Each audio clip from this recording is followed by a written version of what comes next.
প্রথমে আমার মা বাবাকে আমার প্রণাম, ভালোবাসা ও শ্রদ্ধা। তারা ভালো থাকুক, সুখে থাকুক। কারণ তাদের জন্যই আজ আমার এই দিনটি।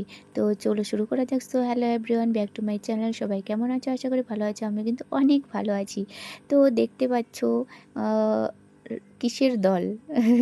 দুর্গা বাহিনীর দল আমাদের বাড়িতে চলে এসেছে। তো হঠাৎ আমি জানতাম না যে তারা আসবে।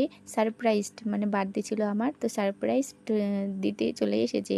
কিন্তু আমি সত্যিই মানে আশা করিনি এটা। খুব এক্সাইটেড ছিলাম। এই বছরটা সত্যিই আমার খুব একটা ভালো বছর, ভালো দিন গেল জন্মদিনের দিনটি। তো সারপ্রাইজ দিতে আসবে আমি সত্যি জানতাম না। হঠাৎ করে রাত্রেবেলা চলে এসেছে। তো তারপর এসে কেক কাটা হচ্ছে। তো কেক কাটার পর কেক খাওয়ানো, সবাই মিলে একটু হাসি ঠাট্টা মজা। তো দেখতে পাচ্ছ আমরা কেক কাটার পর অনেক মজা করছি। তো সবাই পাশে থাকো। আর আমি অনেক দিন ব্লগ দিইনি, আর ব্লগটি একদম আমার জন্মদিনের ব্লগ নিয়েই চলে এলাম। তো যারা আমাকে ভালোবাসো, যারা আমাকে আমার ভিডিও পছন্দ করো, তারা অবশ্যই আমার পাশে থাকবে। কিন্তু হ্যাঁ, আর দেখতে পাচ্ছ কি হারে মজা করছি আমরা। তো একের পর এক কেক মাখানো, আর মানে সবাই একসাথে হলে প্রচণ্ড মানে আনন্দ মজা, সবাই অনেক মজা করি, যেটা বলার ভাষা নেই।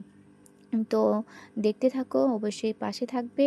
তো তারপর আমরা একের পর এক ছবি তুলবো, স্মৃতি হিসেবে রয়ে যাবে। আশা করিনি এটা জীবনে যে এরকম সারপ্রাইজড হয়ে যাব আমার জন্মদিনের দিনে।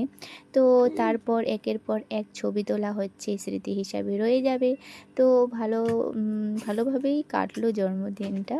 তো একের পর এক দলের রায়বাঘিনী দল সব, তো ছবি তোলা হচ্ছে। তারপর তোমরাও আমাকে অনেক ভালোবাসা দিয়েছো।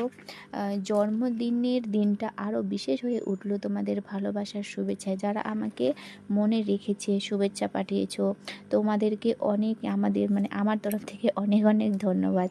তো সবাই ভালো থেকো। আমাকে অনেক ভালোবাসা দিয়েছো, আমি সত্যিই অনেক খুশি। তোমরা আমাকে শুভেচ্ছা পাঠিয়েছো, আমার তরফ থেকে তোমাদের অনেক অনেক ভালোবাসা।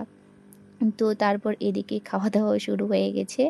আসার পর আমি রান্নাবাড়ি কমপ্লিট করলাম। তারপর হচ্ছে হঠাৎ করে চলে এসেছে, তাই বেশি কিছু আয়োজন করতে পারিনি। তো যেটুকু পেরেছি সেটুকু দিয়েই তাদের মানে খাওয়া দাওয়া আর কি শেষ করছি। তো এদিকে খাওয়া দাওয়া পুরো হচ্ছে, আর আমরা একসাথে হলে কিন্তু সত্যি কথা বলতে অনেক অনেক মজা করি, আনন্দ করি, বলার মানে ভাষা নেই। তো তারপর এদিকে আমরা খেয়ে নিই। এই খোঁজবাবু বেশ খাচ্ছে, দেখছেই না। তো এখানেই ব্লগটি শেষ করব। টাটা।